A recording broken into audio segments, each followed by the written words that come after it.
கதை நேரத்துல சொல்லப்படுற கதைகள் எல்லாம் உங்களுக்கு பிடிச்சிருந்ததுன்னா மறக்காம ரேட்டிங் கொடுங்க. உங்களுடைய கருத்துக்களை கமெண்ட் பகுதியில பகிர்ந்துக்கோங்க. இப்போ இந்த கதையை கேட்கலாம்.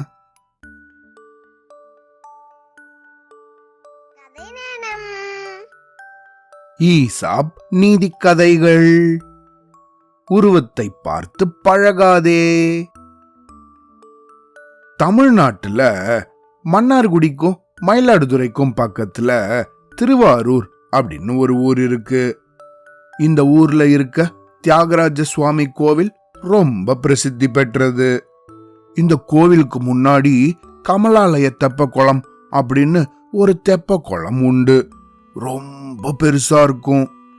அப்படி இந்த தெப்ப குளத்துல ரொம்ப வருஷத்துக்கு முன்னாடி பல வகையான வண்ண மீன்கள் எல்லாம் வாழ்ந்துட்டு வந்துச்சு. அந்த மீன்களுக்குள்ள இருந்த சின்ன சின்ன மீன் குஞ்சுகள் எல்லாம் எப்பயும் கரையோரமா போய் விளையாடிக்கிட்டு இருக்குங்க. அந்த மீன்களுக்குள்ள சோமு ராமு அப்படிங்கிற மீன்கள் படிகளுக்கு பக்கத்துல விளையாடிக்கிட்டு இருக்கும்போது, ஏ சோமு என்ன புடி பார்க்கலாம் அப்படின்னு சொல்லி இந்த ராமு மீன் கடகடகடன்னு நீந்திக்கிட்டே இருந்துச்சு. ஏய், என்கிட்டயே சவால் விடுறியா? இப்ப பாரு, ஒரு நொடியில ஒன்ன பிடிக்கிற அப்படின்னு சொல்லி இந்த ராமும் சோமும் விளையாடிக்கிட்டு இருந்துச்சுங்க. அப்படி இதுங்க பயங்கரமா சந்தோஷமா விளையாடிக்கிட்டு இருக்கும்போது இந்த படிகளுக்கு பக்கத்துல அப்படின்னு ஒரு காக்கா கத்திக்கிட்டே வந்து உக்காந்துச்சு. அப்படி வந்து உக்காந்ததும் அந்த தண்ணிய ஒட்டி இருக்க படியில இருந்த சின்ன சின்ன புழுக்களை எல்லாம் கொத்தி சாப்பிட்டுக்கிட்டு இருந்துச்சு. இத பார்த்ததும் இதுல இருந்த இந்த ராமு மீனும், ஏ சோமு, இங்க பாரு, இது என்ன பறவை? இது எவ்வளவு கருப்பா இருக்கு பாரு. அதோட குரலை கேட்டியா? நம்ம தண்ணிக்குள்ள தண்ணி குடிச்சிட்டு ஆஹா அப்படின்னு பண்ணுவோம்ல, அந்த மாதிரி கத்துதுடா இது அப்படின்னு இதுங்க ரெண்டும் பேசிக்கிட்டு இருந்துச்சு. அப்படி பண்ணது மட்டும் இல்லாம இந்த காக்காவை பார்த்து இந்த ராமு மீனும், ஏ சோமு, இத பார்க்கவே அருவருப்பா இருக்கு, எனக்கு இத பார்த்தா பயமா இருக்குடா, வா நம்ம போயிடலாம் அப்படின்னு சொல்லி இந்த ராமுவும் சோமுவும் மத்த எல்லா குட்டி மீன்களையும் கூட்டுக்கிட்டு இந்த குளத்துக்குள்ள குடுகுடு குடுன்னு வேகமா போச்சு. அப்படி இந்த மீன் குஞ்சுகள் எல்லாம் இவ்வளவு வேகமா ஓடி வரத பார்த்த உள்ள இருந்த ஒரு வயசான மீனோ, அடே மீன் குஞ்சுகளா, எங்க இப்படி ஓடி வரீங்க, என்னாச்சு அப்படின்னு கேட்டுச்சு. அதுக்கு இந்த ராமு மீனோ நடந்ததையெல்லாம் சொல்லிச்சு. தாத்தா தாத்தா, என்னாச்சு தெரியுமா? அங்க கரையில ஒரு பறவை இருந்துச்சு. அது பார்க்கவே ரொம்ப கருப்பா பயமா இருந்துச்சு. அது கத்துனதை கேட்டு வேற நாங்க ரொம்ப பயந்து போயிட்டோமா, அதனாலதான் வேக வேகமா நாங்க உள்ள நீந்தி வந்துட்டோம் தாத்தா அப்படின்னு சொல்லிச்சு. அப்படி அது சொன்னதும் இந்த தாத்தா மீனோ, ஓ, நீங்க காக்காவை பத்தி சொல்றீங்களா? இந்த காக்காவால நமக்கு எந்த ஆபத்தும் கிடையாது. அது பாட்டுக்கும் வந்து புழுவை எல்லாம் சாப்பிட்டுட்டு பறந்து போயிடும். நீங்க எல்லாரும் இப்பதான் குட்டி பசங்க தானே, அதனால இப்பவே ஒன்னு சொல்றேன், நல்லா ஞாபகம் வச்சுக்கோங்க. உருவத்தை வச்சு மட்டும் நம்ம ஒருத்தங்களை தப்பா எப்பயுமே எடை போடக்கூடாது, சரியா அப்படின்னு இந்த தாத்தா மீன் சொல்லவும் இந்த மத்த மீன் குஞ்சுகள் எல்லாம், ஏய் வாட சோமு, இந்த தாத்தாவுக்கு வேற வேலையே இல்ல, எப்ப பார்த்தாலும் ஏதாவது உபதேசம் பண்ணிக்கிட்டே இருப்பாரு, நீங்களாம் வாங்கட போலாம் அப்படின்னு சொல்லி எல்லாம் குடு குடு குடுன்னு உள்ள திரும்பவும் நீந்தி போயிடுச்சுங்க.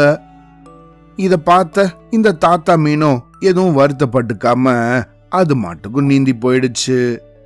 இதுக்கு அடுத்த நாளும் வந்துச்சு.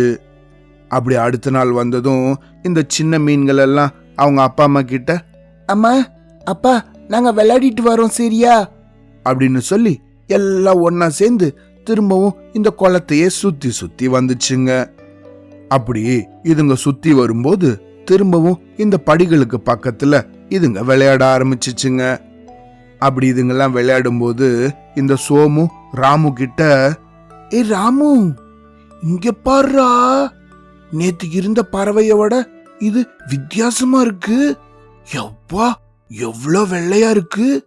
அட என்ன பறவை இது? இதோட அழகு இவ்வளவு நீளமா இருக்கே.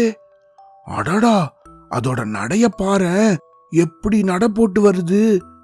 இத பார்க்கவே எவ்வளவு அழகா இருக்குல்ல அப்படின்னு இதுங்களுக்குள்ளேயே பேசிக்கிச்சுங்க.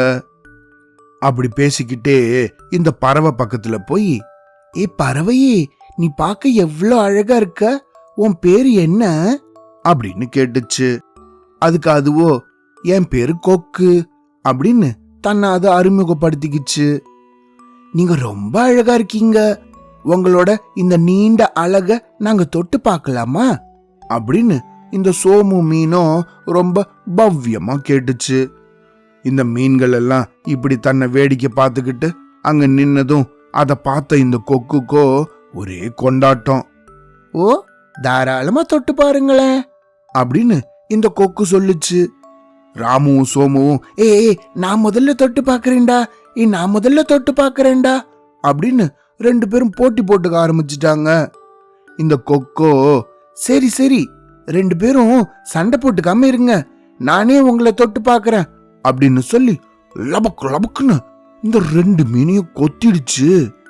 அப்படி இந்த கொக்கோட அழகுல மாட்டிக்கிட்ட ராமுவும் சோமுவும் பயங்கரமா கதற ஆரம்பிச்சிடுச்சு. ஐயோ, என்ன எங்களை பிடிச்சிட்டீங்க, எங்களை விடுங்க, எங்களை விடுங்க, நாங்க தொட்டு பார்க்கணும்னு தான் நினைச்சோம், எங்களை விடுங்க அப்படின்னு பயங்கரமா அழ ஆரம்பிச்சிடுச்சு. அவ்வளவுதான், இத பார்த்த மத்த மீன்கள் எல்லாம் தலை தெறிக்க உள்ளுக்குள்ள வேகமா நீந்தி போயிடுச்சுங்க. இந்த ராமுவும் சோமுவும் தேவையில்லாம இந்த கொக்கோட அழகுல மாட்டிக்கிச்சு. அவ்வளவுதான், அடுத்த நொடியே இந்த கொக்கு இந்த மீன்களை கவ்வினபடி வேகமா வானத்துல பறந்து மறைஞ்சே போச்சு. அது மேல பறந்த சமயம் உள்ள ஓடுன இந்த சின்ன மீன்கள் எல்லாம் பயந்துகிட்டே இன்னும் நீந்தி போய்கிட்டே இருந்துச்சுங்க. அப்படி இந்த சின்ன மீன்கள் எல்லாம் பதற்றத்துல பயந்து போய் உள்ள வேகமா போய்கிட்டு இருக்கும்போது அங்க ஒரு ஆமையோ மெதுவா, கொக்கு மீன் திங்குமா, இல்லைன்னா மீன் கொக்க முழுங்குமா அப்படின்னு பாட்டு பாடிக்கிட்டு பொறுமையா நீந்திக்கிட்டு இருந்துச்சு. அத பார்த்த இந்த சின்ன மீன்கள் எல்லாம், இங்க பாத்தியா இந்த ஆமைய எந்த நேரத்துல என்ன பாட்டு பாடுறதுன்னு தெரியாம பொறுமையா போய்கிட்டு இருக்கு, நீங்க வாங்க போகலாம் அப்படின்னு அதுங்களுக்குள்ளே பேசிக்கிட்டு வேகமா பயந்து உள்ள நீந்தி போயிடுச்சுங்க. அப்படி இந்த ஆமைய கடந்து இதுங்கெல்லாம் வேகமா போகும்போதுதான் அதுல இருந்த ஒரு சின்ன மீன் குஞ்சு மத்த எல்லாத்துக்கிட்டையும் சொல்லிச்சு, பாத்தீங்களா, நம்ம மீன் தாத்தா நேத்திக்கு சொன்னது சரியா போச்சு. அழக மட்டும் பார்த்து ஒருத்தரை எடை போடக்கூடாது, ஒருத்தங்க கிட்ட பழக கூடாதுன்னு அந்த தாத்தா நேத்திக்கு சொன்னாரு தானே. நம்ம எல்லாம் கேலியா சிரிச்சுட்டு போனோமே, இப்ப பாருங்க ராமுவும் சோமுவும் அந்த கொக்கு கிட்ட மாட்டிக்கிட்டாங்க அப்படின்னு சொல்லிச்சு.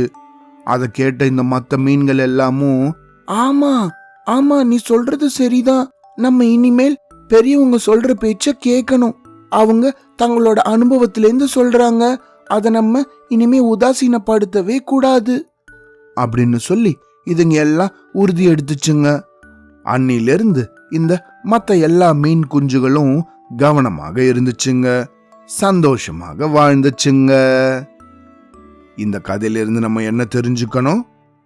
நம்மளும் இந்த ராமு சோமு மீன்களை போல அடுத்தவங்கள உருவத்தை வச்சு எப்பயுமே எடை போடக்கூடாது. ஒருத்தங்களோட பழகி அவங்க பேசுற விதத்தை வச்சுதான் நம்ம அவங்க கூட தொடர்ந்து பழகிறதா இல்ல பழக வேண்டாமா அப்படிங்கறத முடிவு பண்ணணும். சரியா? அவ்வளோதான்.